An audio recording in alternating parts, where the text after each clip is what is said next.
Edinburgh sword maker Paul MacDonald is more than familiar with Scottish blades. Now he's come to Dublin to learn about their Irish cousins. Here, Paul, late medieval swords, and some of them you might be familiar with. These were all found in Ireland, but a lot of them could as easily have been found in Scotland. Yeah, these are fantastic. I've already here seeing crossover between the early medieval Highland styles from the halflang into the claymore. It's fantastic. Yeah. Great examples. Beautiful. I've seen evidence of the hollow pommels in certain Scottish and Highland swords especially. It's been suggested, certainly, yeah, were they lead-filled or such.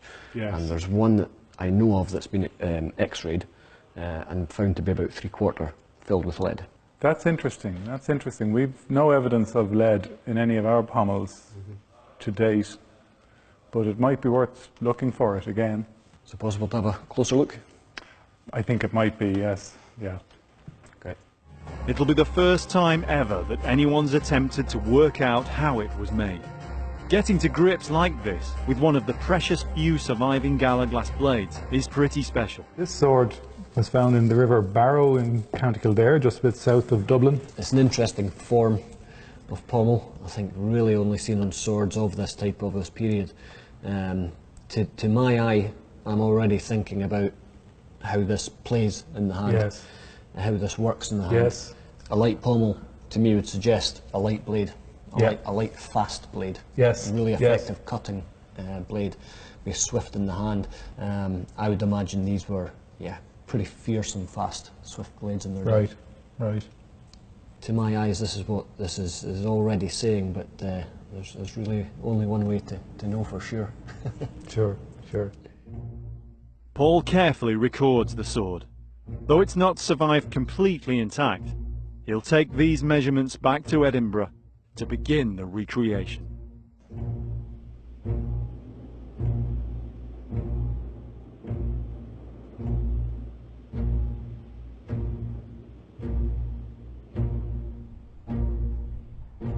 We are only rediscovering this knowledge through close study of the original weapons.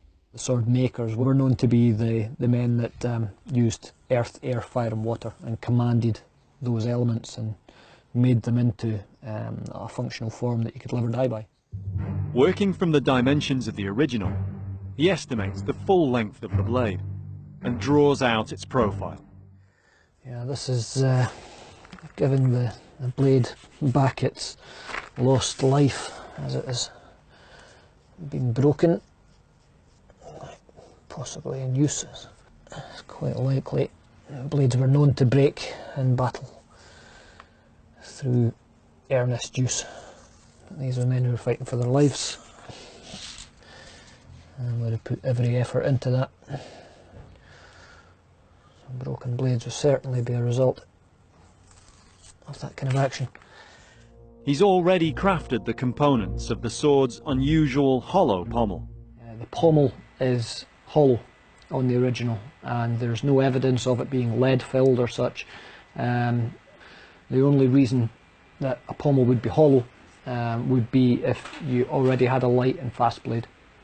And some of the early blades really surprise us in terms of the technology, the blade technology, the steel making technology that they were capable of in these days.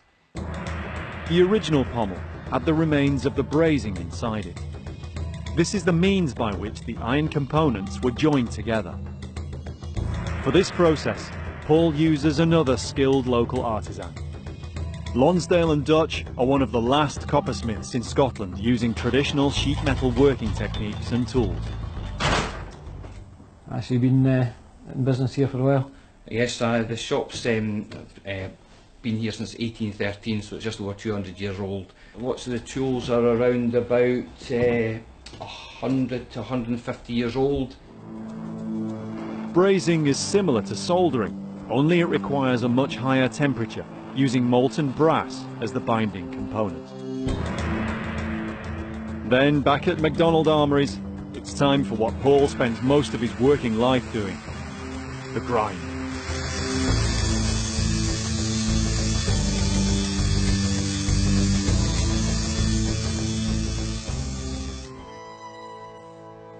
Paul has completed grinding the Gallaglass blade. He adds the finishing touch by hand, bringing a keen sharpness to the sword's edge using a stone. The final stage is to attach the sword's unique hollow pommel.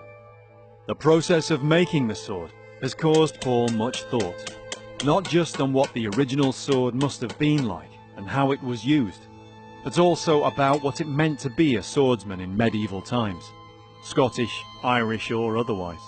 What it meant when your life was only worth what your skill with your steel bought. This sword has provided a genuine insight into the martial culture of this time. The hollow pommel the form is necessary for the grip. The ball of the thumb sits neatly right in here, and the thumb assists in pressing and pushing a cut forward. So this is part of the grip right here. So it only gives us 4 fingers here, which nestle in between this shape and this shape right here. So it really compresses the 4 fingers in to a very tight and secure grip, which for a sword this light and fast is exactly what you need.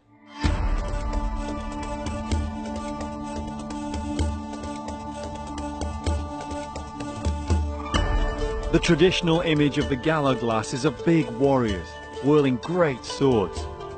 But this blade represents something more refined. It too speaks of lethal effectiveness on the battlefield, yet born of finesse rather than brute force. This is a remarkable piece of engineering, and really it's been an exercise in minimalism.